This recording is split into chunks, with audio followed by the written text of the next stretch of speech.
Hello. Welcome back to Let's Talk Ray Bradbury. If you've not subscribed to our channel, please do. Here on Let's Talk Ray Bradbury, I have been reviewing some short stories by the master himself. Today's story is Kaleidoscope from 1949, from the Stories of Ray Bradbury collection. If you're following along, it is story number 17 of 100.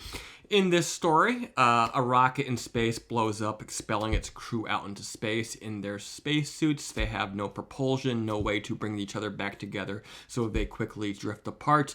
But they do have radios on board, and they are able to communicate with one another until they drift finally out of range.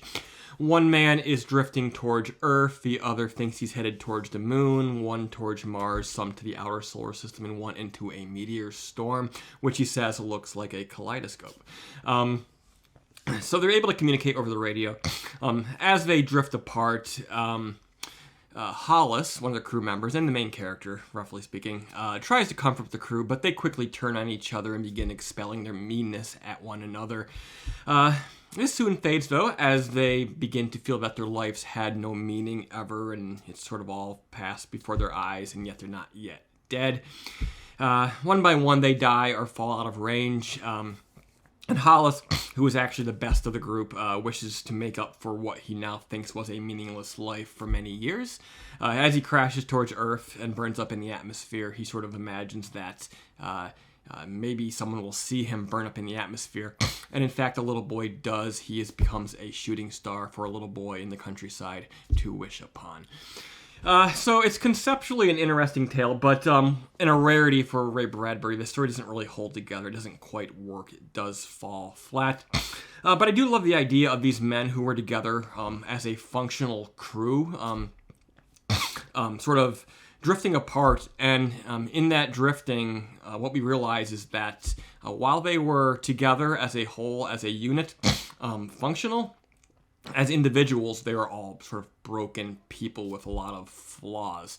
So if there's a message here, it's that sort of teams and families and people in general can be better than the sum of their parts if brought together. I'm not sure if I completely believe that, because a lot of people in this world just suck, and they can bring a team or a family environment crashing down upon itself. But I do love the sentiment of the idea that teams sort of have this potential to elevate us past our own flaws. But it's also shocking how quickly everybody turns on each other in a moment of desperation. All right, guys, that is Kaleidoscope from 1949, story number 17 of 100 in the Stories of Ray Bradbury. That is this collection right here, which I am reading from. It's got 100 tales, and we're going to review them all here. We formerly reviewed 100 other stories from a collection called Bradbury Stories. And yeah, lots of Ray Bradbury, one of my favorite authors here on Let's Talk. Next up, we'll be reviewing The Rocket Man from 1951. Thank you for listening, and please tune again soon.